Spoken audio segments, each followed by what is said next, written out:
Hello friends, आज आम गोटे नुआ आइटम करिया करडी गोटे पिठौ करवा।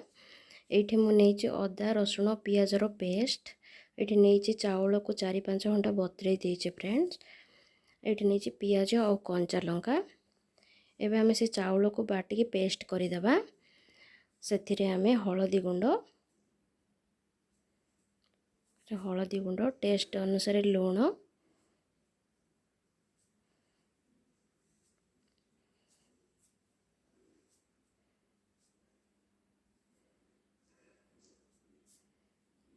ये किसी आम जीरा पाउडर नहीं जा फ्रेंड,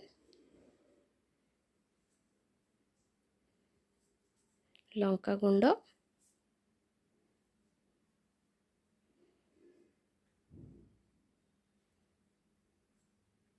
ये आम धनिया पाउडर नहीं जा।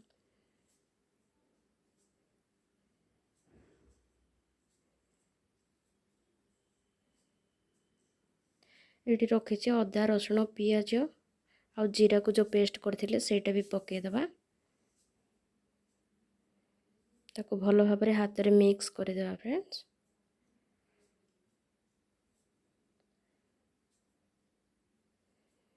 ये मिक्स हो गलानी। एबे हमें से जो छोट छोट पीस करी रखी करडी की पकेदबा।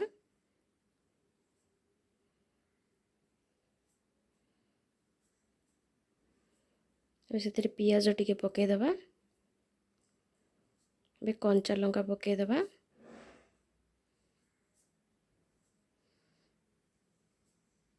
आउ टिके करड नहीं पकेदबा। एबे ताको हाथ रे भलो भाव में मिक्स करदेबा।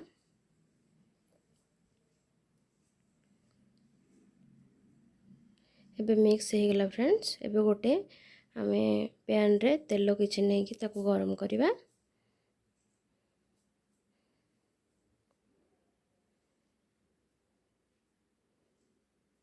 ये हमर पैन टी गरम हो जाइए फ्रेंड्स।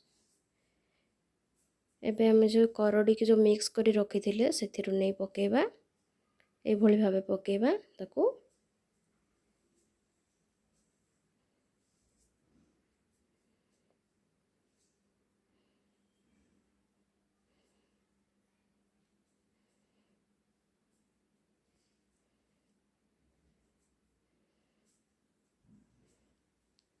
पकेदा टिके गोटे साइड फ्राए हो गला परे एबे छाड़ीदेवा। आम फ्राए हम भल भाव में। गोटे साइड हो गलानी फ्रेंड्स, ताको आम उल्टे देवा।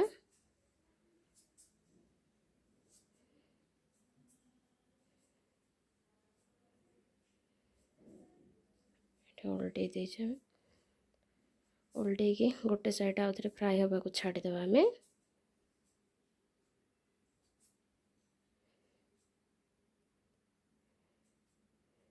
ताको आउ थे गोटे साइड उल्टे देवा भल भाव में जमी फ्राए हम।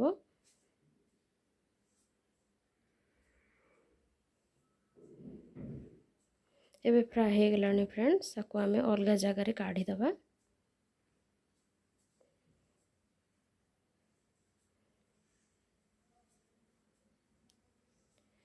आमर करडी फ्राए हो गला। एभली भावे सबु जाक करडी की मु एभली भावे भाजी देइछि। एठी हमर सबु जाक करडी भाजी हो जाइछि।